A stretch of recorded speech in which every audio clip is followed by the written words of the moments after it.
dude, my armpits stink.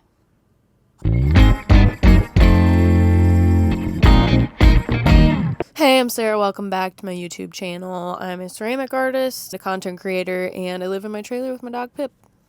We're back at it for the video number 2 in the trailer rebuild. Last time we left off on sealing up the windows, getting everything painted. I was pretty jazzed after it was painted. I was like, dang, this is coming together. Maybe I can actually do this. Maybe I can actually pull this off. So I had a deadline to get this done. I didn't give you the anticipation of what I was working up towards in the last video. So my anticipation for getting this done was to head out to Montana, where I was spending the summer. I had until July 1st to get this done, and I bought it January 12th, 2023, and finished it on July 1st,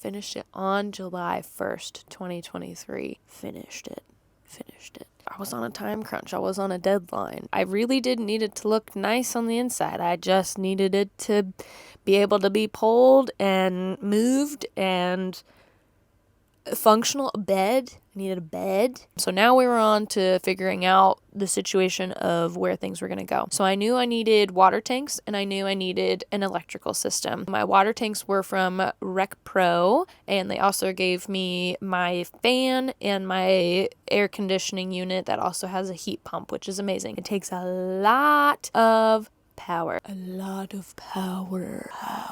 That's where Battleborn batteries came into play. They gave me the whole setup. It was Christmas morning for me whenever they said yes to that partnership. They set me up with 7 100 amp hour batteries, which are sitting directly below me. I can run my whole rig minus the air conditioning and AC unit for I think a week without having to recharge anything. I'm not an expert in it, but Battleborn battery is. So they helped me a lot to figure out the system and understand it. I'm still learning. I'm still trying to figure it out. Going into a blind, I was just like, I don't know what I need. I don't know what anything is. Just to give you a rundown of all the things that I have a microwave, I have a fridge, I have a fan, I have a water pump, I have my air conditioner unit, and I have my charging for my phones and all of the things like that. So those are the main things that I use electricity for, and my lights as well. So those all draw not a lot of power. The reason that I have so many of my batteries is because I was going to be out in Montana for the summer with my dog Pip, and I would need to leave her sometimes in the camper for like a few minutes to up to an hour on occasion, just running errands and stuff. So I needed an air conditioner where she could be in here and like not overheat or anything. I wanted to be able to run it 24 hours a day, all the time, just in case I needed to. I'd rather have more than less. That would be able to ran for 2 days on the air conditioner with 700 amp hour batteries. So that was the goal. That was why I needed that. And then I'm also fully off grid. So I have four 200 watt solar panels on top of my roof. It was really fun to install these. I didn't fall off a ladder, so that was a good thing. That was a very good thing. I'll do a walkthrough of the battery system under my bed in the final video to show you all the ins and outs of all of that. We're gonna get into the actual build. Whenever I was thinking about where all of my things were going, the microwave, the fridge, all those things, that came first of where I was gonna put the electrical system. And it was a trick to figure out when to do things when, because it was like, well, it's like the chicken or the egg. Which one do I want to do first? All of them. I had to figure out where the electrical was going to go. So then I started to map out where things were going to fit. So I had, I wanted my microwave to hang up above my stove and my fridge. I wanted all those in one area. So that's how I kind of mapped out that. I knew I wanted a countertop. And so I knew the countertop would be in the kitchen area with the sink. I knew my bed wanted to be back here in the very back. And in the very front, I had this fun little overhang. And so I could put some storage up there too. To get things to hang independently. To get the air conditioner unit in here, I wish I would have recorded us actually installing it and putting it onto the roof. That was a nightmare. Because this trailer it's not meant to hold weight on top. It's definitely like a summer camper. So I was trying to make it an all year round camper and put a giant air conditioner unit on top that's like 80 pounds.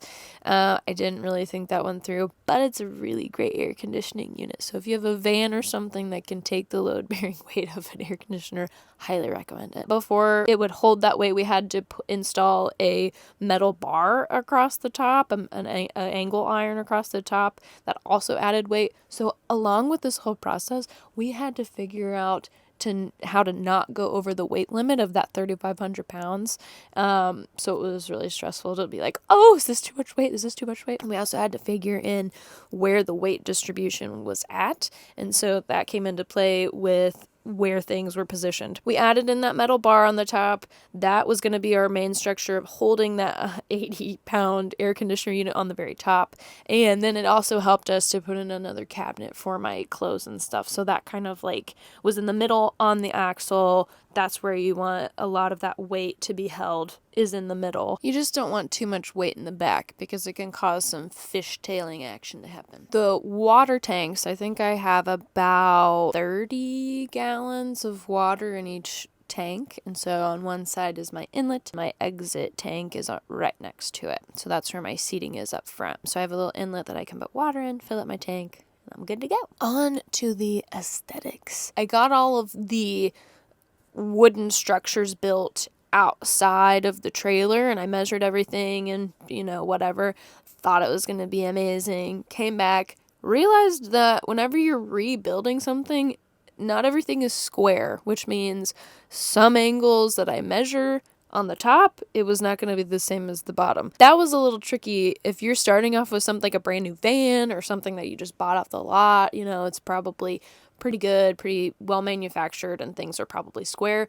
This guy was taken apart and nothing was square. All of the things are custom fit in here, which is why it took so much longer too and was such a pain. It just wasn't fast. It couldn't be fast. We couldn't start on some of the things until we got the bed in, so I had to figure out the dimensions of the bed. We took some 2x1s, put those across to hold the weight of the bed. We put hinges on the back so I could hinge up the bed and use that for extra storage. And now we're just working on the plumbing. So we've got a few drawers put on. I still gotta face frame some of these guys up here. Gotta get the counter back in. But we put resin on top of, so that looks all pretty. Still gotta do the shower and all the plumbing, but we got half of the plumbing going on in the garage, and we'll bring it in here and make it solid in here. So yeah, a few more doors on the front of this guy, cover up some wool. We're good to go. My beautiful composting toilet from my Trolino. I'm excited to use that soon. I'm getting ready to put my bed in. And I also spray painted some of that down there. Get that to be a nice pretty color. And then this is my front. This is my rock guard, my very beautiful rock guard. Hey! So there is the fresh take, the fresh look. Looks kind of modern now. It's got the solar panels, some fun stuff. There was an extra door on the outside of the trailer where you could access, I'm sure it was for electrical or plumbing or other things like that, but I was like, I want to use it as a rollout thing, little rollout. Last thing was making it look all pretty. I took this wood I have behind me. I got this at Menards, and I think it was like $50 a sheet, and I had to get 4 of them, I think. Look at it. It just looks so nice. It makes me so happy. We installed these, and we used a staple gun, popped it up there. All right, welcome to my trailer. We're putting up the walls today. I'm really excited for it. We're using a staple gun. No, I think it's a nailer. I don't know, but it's hooked up to an air compressor, and we're gonna pop those walls in. So come on with me here. Here's the air compressor here. Now I've switched to a Jersey accent. All right, here's the walls, and here's a nailer. No, I won't shoot this at you, I promise. We're gonna put that over. Actually, I think we got the little one first. Then we're going up above the windows there. What is this accent? I don't know. It kind of turned like Boston a little bit. I don't know. Yeah, I'm gonna try and hit it on that seam. I'm gonna try and hit this on the seam right here so you can't really see where the staples are. I I cannot tell you how many times I just cried and wanted to give up on this because we did this in 6 months. It was just bananas. And I think by June, I moved this to my parents' backyard, and I moved out of my old house that I was renting with my friend, moved into my parents' house for like a month to get the rest of this finished before I headed out to Montana. Again, I'm so lucky to be able to have a support system that was willing to help me so much with all of this stuff, and let me move in with them and my dog for a month. So shout out to my life givers. The day before I left for Montana, my dad and me were still trying to finish the plumbing. I really pushed it. I really pushed it to like the last minute. I need to give myself more time in 2024. The plumbing was so fun. I can't even relay to you the things that we used because we went to so many different stores to get so many different parts to try and fit it together.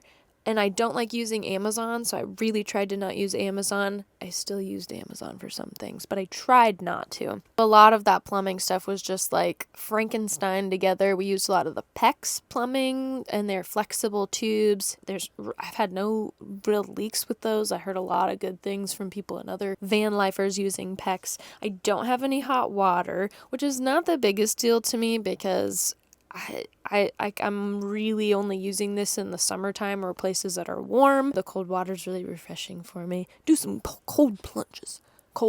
It was a lot of fitting tubes together. We eventually got it to where it runs from my inlet to my tank over to my sink, got that hooked up. I also have a reverse osmosis water system. I really like the fresh filtered water, and I will not go back to anything else. And I do have RV filters on my hose. Whenever things come in, it gets filtered through that too.